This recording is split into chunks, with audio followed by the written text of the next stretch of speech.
Welcome to UniverSoul Women. I am Sherryl Lin. And I'm Julie Krull, and we're coming together to ignite radical cultural change.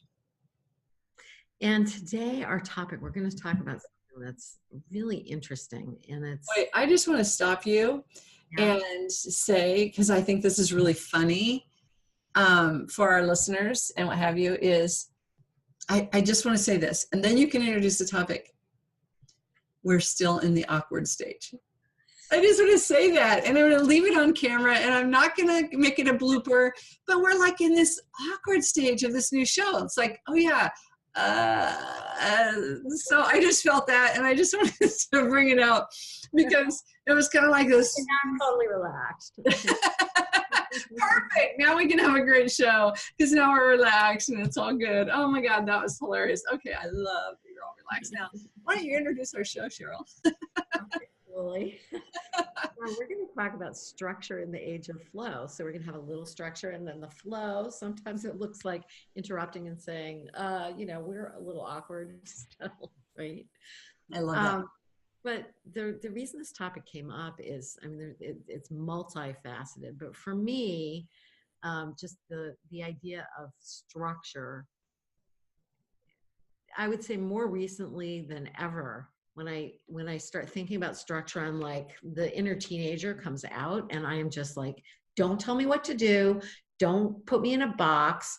Don't give me your latest technique. Don't give me your latest diet. Don't tell me about how I have to follow rules.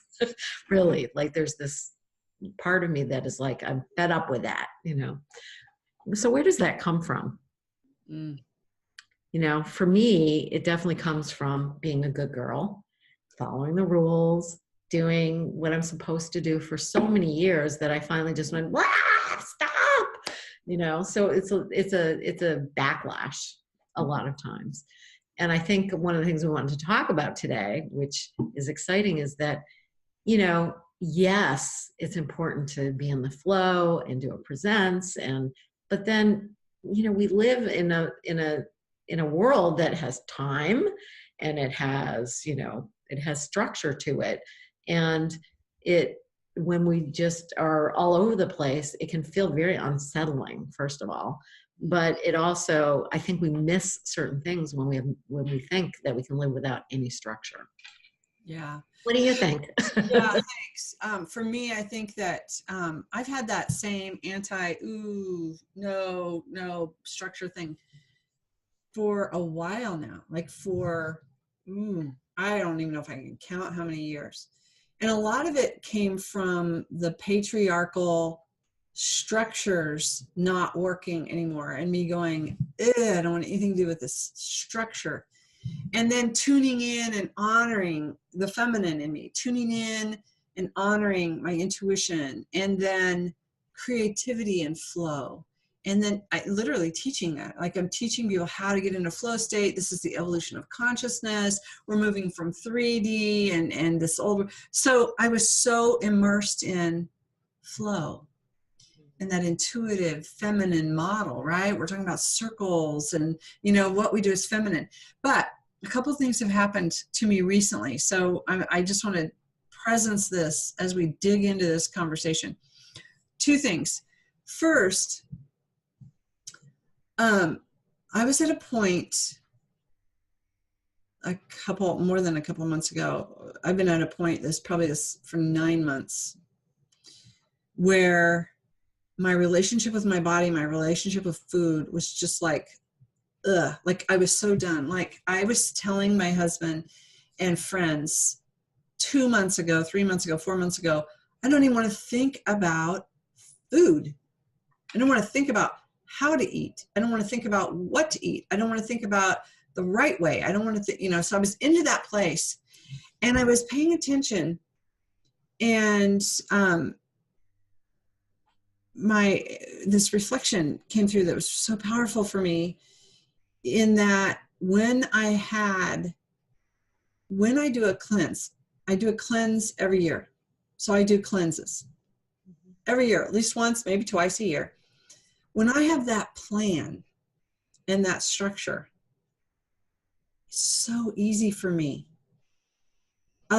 it is so easy to just, I don't feel deprived. I don't worry about what I'm going to eat. I don't, I don't think about food. Like when I have that plan and I'm doing a cleanse, which is really restrictive, I'm at my best with that plan. So when I was editing my book, this is the second thing, and then I'll turn it back to you.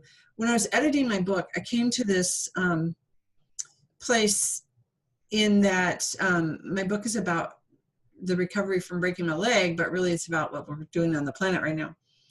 But I'm telling the story about my broken leg, and I had, when I was in this full leg cast with multiple broken bones, my tibia had a spiral break. So it's the main big bone in the shin, the tibia, and it had a spiral break, which meant that break just moved all the way around the bone, if you can imagine that. It was so cool to see on x-rays.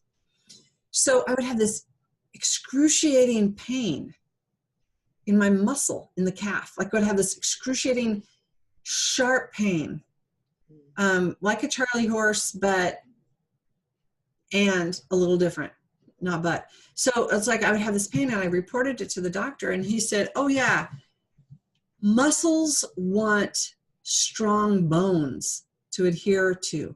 When muscles go into action, they want really strong bones. And so when there's a broken bone, the muscles get really angry. They have this pain.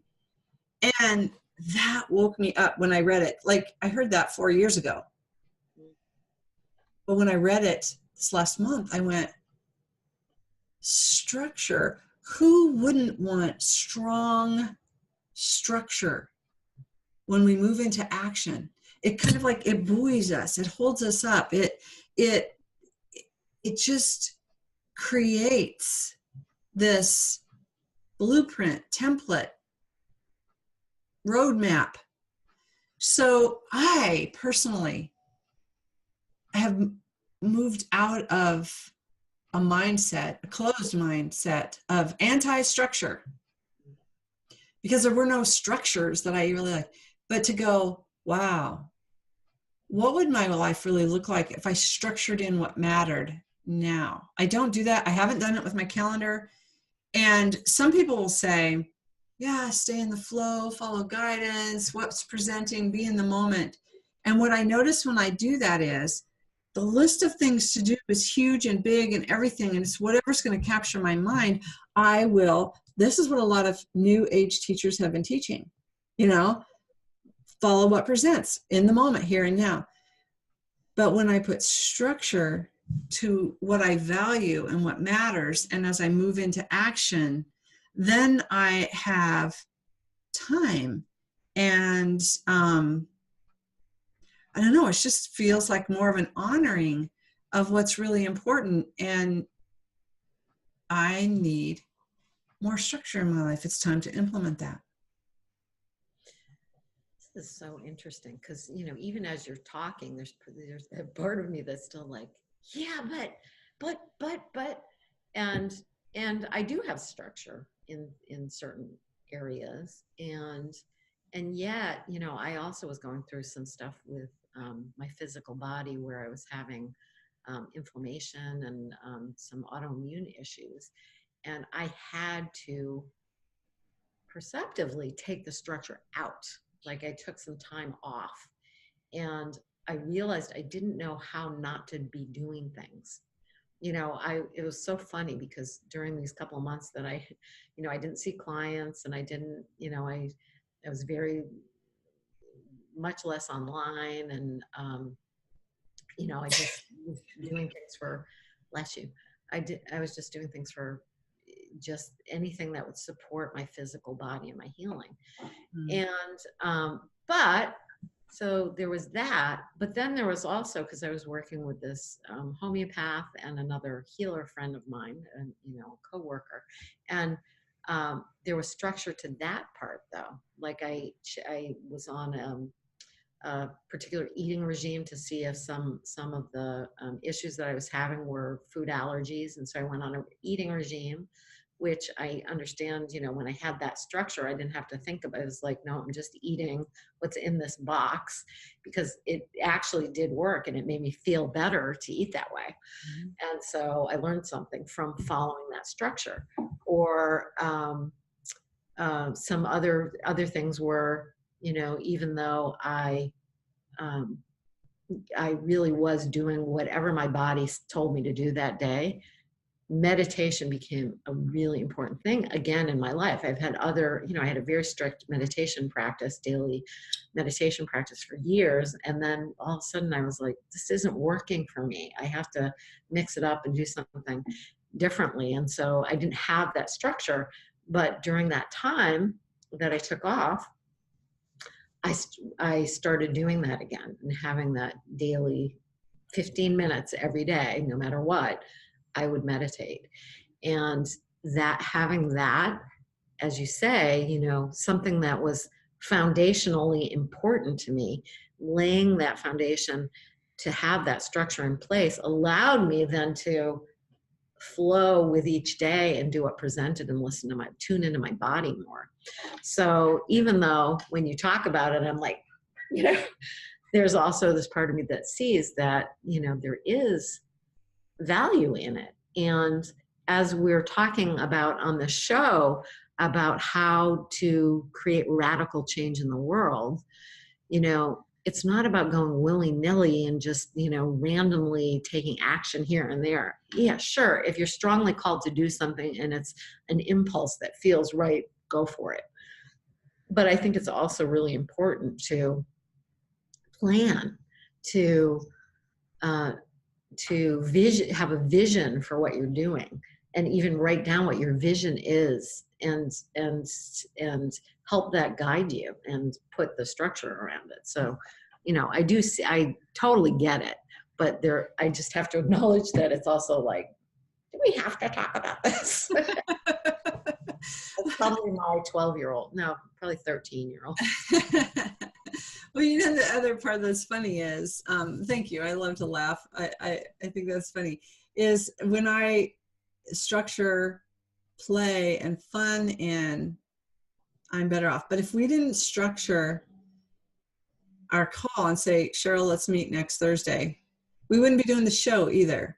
So there is a foundational piece to this, and listening. So it's kind of like the blending of listening to that guidance and then following. Like literally, that's what we're saying, is igniting this. What we're talking about is really the next step of the action. And with the action piece, like when I said with my muscle, like the muscles want strong bones when they go into action. If we really want radical cultural change, we need the strength and structure of our life to be focused around that and to follow what is calling us forward. So I was thinking while you were talking, with radical cultural change, look at us, we're both going, I know, like I'm like, when you were speaking, what I was thinking about was, when I learned about structure from the business perspective and the old models, it was, I mean, literally they told you what to put in your calendar first. Like, you put this in your calendar and this is how you operate. And then you create a hierarchy, and, you know, like with Stephen Covey or whoever that's doing organization. But what I've surrendered to is what my soul is inviting for structure now. Because when I finally listened to it, I wasn't putting play into my schedule, just like you talked about with meditation. I wasn't putting creativity and art into my schedule. And there would be days where I think, oh my gosh, I haven't listened to any music. Like, where was the music in my daily schedule? So there's music, there's meditation, there's moving my body. Like, I get so focused on the work that I put me aside. I put the structure of being a healthy woman aside, being in a healthy relationship, being in a healthy whatever. It's like work. It's like this force that drives me forward to be productive. And literally I could work 7 days a week, 14 hours a day. And that's what it feels like sometimes when you think about all the little things that are the expression of who we are, vocationally, when do we turn that off to just play and have fun and what have you? So I'm listening to the soul structure now, and I think that sounds very different than the efficiency old models of how they taught us how to structure our lives. What about taking into account different personality types, as well as different, like everyone's on the planet for a different purpose, right? I knew a long time ago when a bunch of my friends, when I was in my late teens, early 20s, they were going to protest. They were going to this big protest, and I knew they were going to be arrested, and they knew it. Like, they actually took a training on what to do when you got arrested. And I thought about it, and I decided in that moment that I was never going to be the type of person who would do that, because maybe I was going to make change from within the structure. And if I got arrested, I might limit my ability to do that. So I think when we're talking about structure, sometimes the structure, like the bigger structure, the idea of structure, it includes people who have different ways of being in a structured environment. I think that there's always a place for the rabble rouser that's gonna, get out there and shake some trees and, get up on a soapbox, and, and that's gonna be a catalyst for something. It might not be the thing that makes the change, or it might be, revolutionary change can happen from that. And then there's other people who that is not what they're here to do. Like, they need a more structured, plan. Maybe they're going to create a new law and they're in government, or, it's just not their personality even to do that. So I think that that's part of it too. Like, for some people, having a very structured life and doing things with a lot of structure actually is in the highest for them. And you can talk to them until they're blue in the face about flowing and all of that, and that's not right for them. And I think that's true for other people who, it really it is in the highest for them to be a little more fluid in their lives. So I think we also get into judgment of ourselves and each other about this. I know for myself, for the longest time, I'm surrounded by type A personalities. Like, I grew up with my dad, work hard. I'm so proud of you. You worked hard. And and I realized that's not my personality. It's not that I can't work hard, and I have pushed myself in ways that, to kind of compete, or at least feel like I was a valuable person, a valuable contributor to society by, pushing against that. But it's not my nature to be like that. I am much more an observer of things, and then I come in with a kind of a different kind of energy to assist those who are driving it, So anyway, that's just another piece. I think it's important to talk about that as well. What moved when I was listening to you, I was thinking about just even our history and how we come together and what's going on the planet and what we're inviting women into and calling them forward is to really ignite this radical cultural change. So what I was thinking about was then, and it's just so me, to go from this individual place back out into the collective again and into our world, is to thinking about this radical cultural change needs structure too, and as we're building and birthing this new world, that literally there is this grid, right? We have this template, we have the instructions, we have the codes, we have this, it all begins from a worldview, which creates beliefs, which creates thoughts, and then emotions, and then actions. It's kind of like we're putting the structure in place for a new world. And just having this conversation reminds me of that, like the balance of that. And so that, number one, that piece. And then number two, that just like you were saying with personality, that structure is different for all of us. of what we really need. And it changes and it ebbs and flows and moves. So we're teaching. So go back into the flow of really having structure in the age of flow, where literally we're teaching this other way of knowing, right? This way of guidance, this way of showing up and trusting our intuition and trusting a higher consciousness to guide us and call us forward. We're trusting the impulse of creation creating through us. So as we're doing that, it's a flow state. It's a flow state. But that in itself of turning to it is a structure that we're really inviting people into. It's like, this is a beautiful map. You know, it really is a beautiful way. And we are working within this energetic map. We're working with this energetic grid around the planet. So we are honoring the roots of structure and universal laws by just really looking at this topic, even just for this conversation. Did I get so esoteric that I went way out there? Are you with me?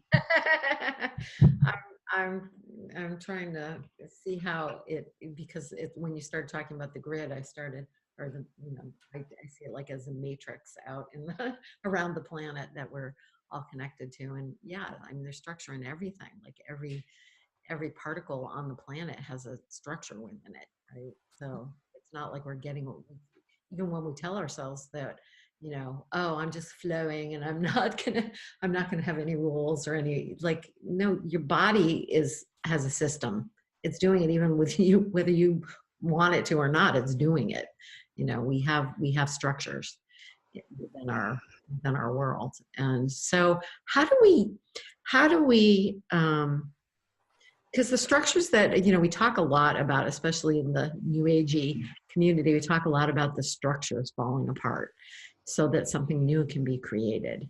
And how do we avoid just recreating other structures that don't work, and just like having a different name?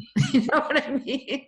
It's like people talk about new monetary systems, like you don't have these centralized banking systems, and like, how is that going to be any better? Is that, like, how do we know, like, and I think as women, we want things to be more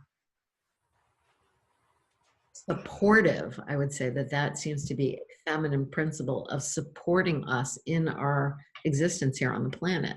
Like, what are these supportive structures that actually support us without, just making more mess?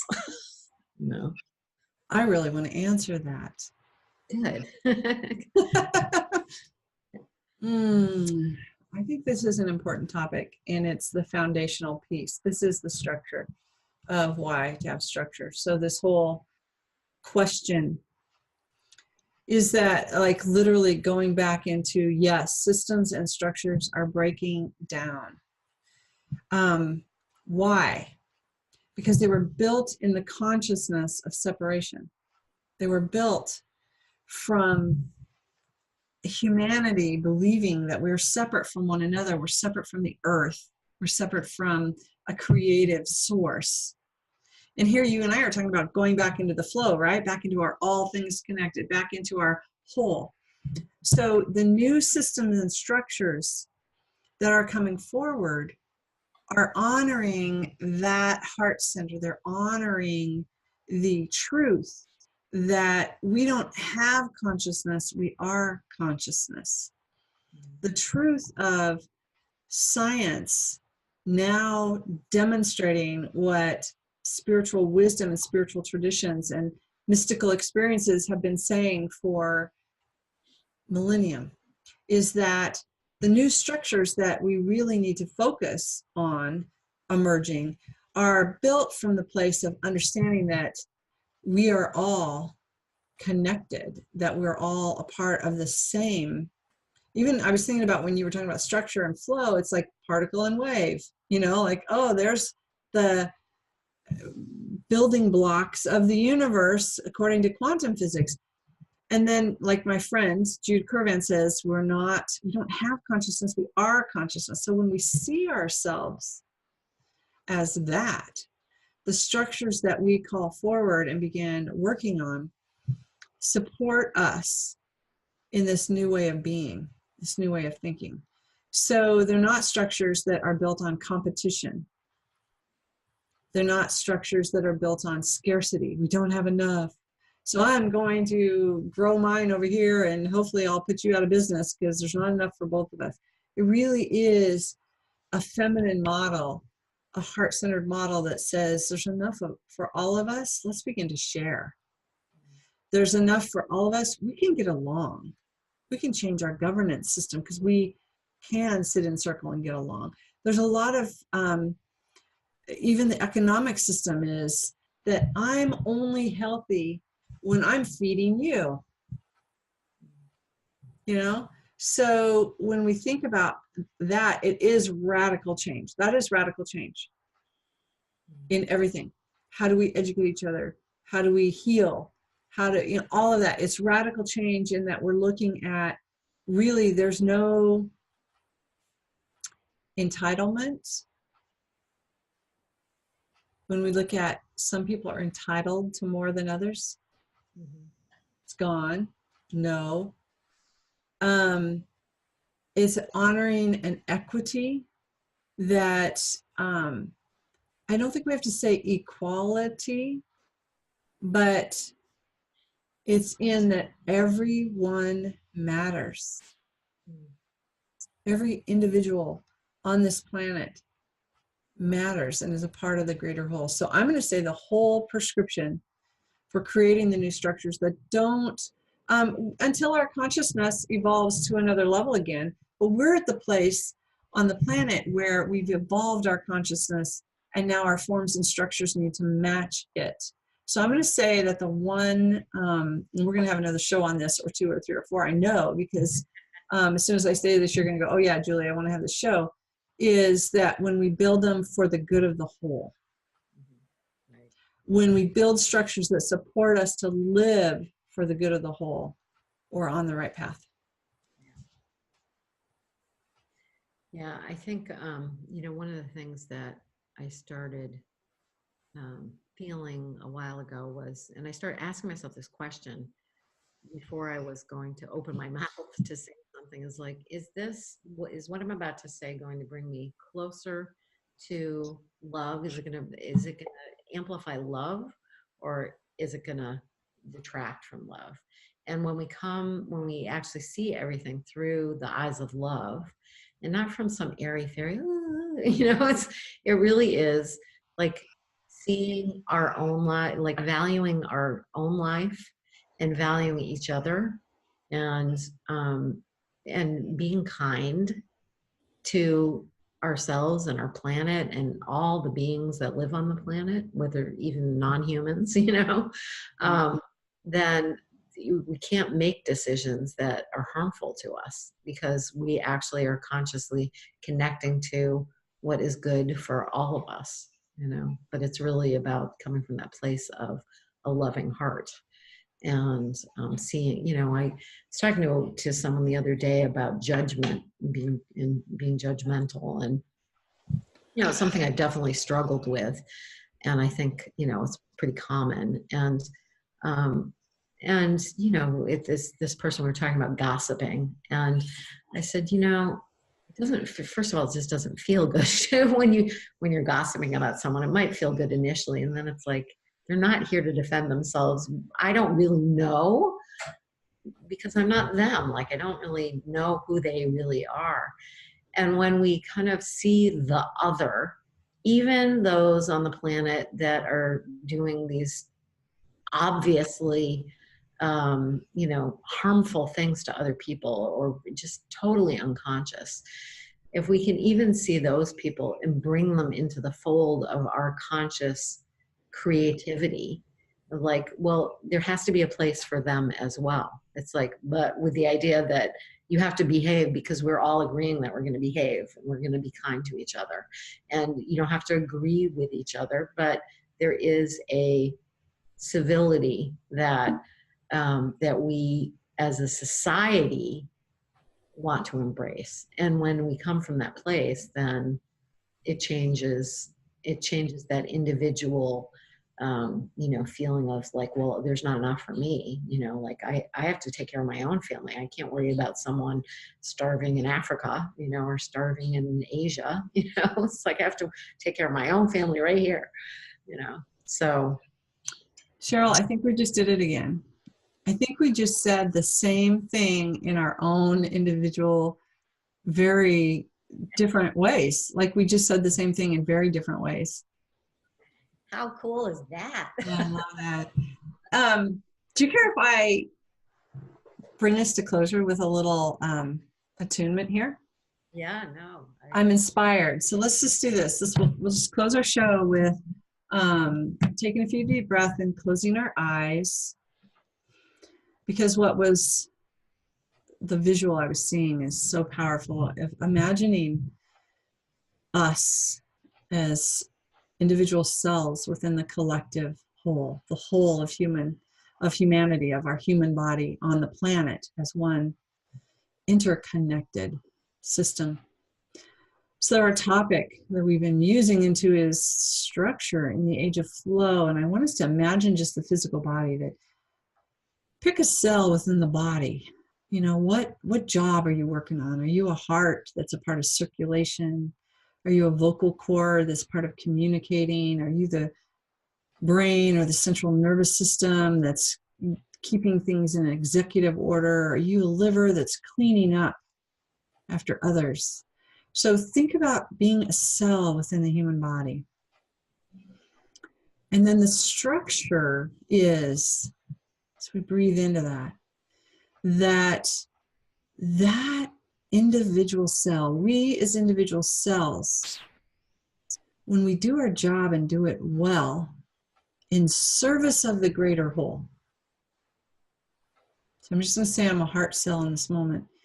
And as a heart cell, I'm not doing it in service of the heart only. I'm not just being a heart cell selfishly doing my job for my heart.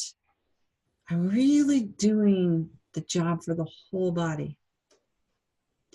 And when I do that, the whole body supports me, nourishes me, takes care of me, and makes me a healthier cell.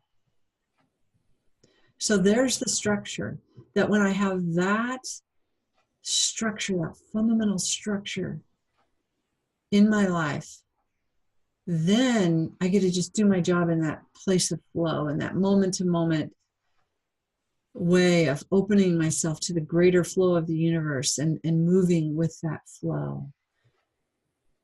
So think about that as an individual cell, having the form and structure in place that allows me to be identified with my highest gifts that I can give in service to a greater whole. Enough form and structure that I could be a really healthy cell and take in all the nourishment that's coming toward me that I can receive. And then just breathe into that flow. It almost feels like this circle 8, this infinity of this relationship between structure and flow, structure and flow.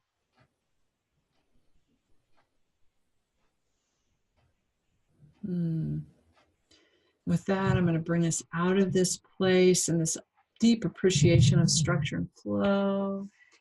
And turn it back to you, Sherryl, to help us say goodbye for the day. That was beautiful, Julie. Thank you so much. So with that, just go forth this day, just knowing your connection, knowing that you will find your way with the flow and within the structure. Because it's not about black and white being one way or the other. It's about integrating the parts of us that need to be fluid and the parts of us that need the structure in order to do what we're here to do on the planet. Thank you for joining us, and we look forward to our next communion.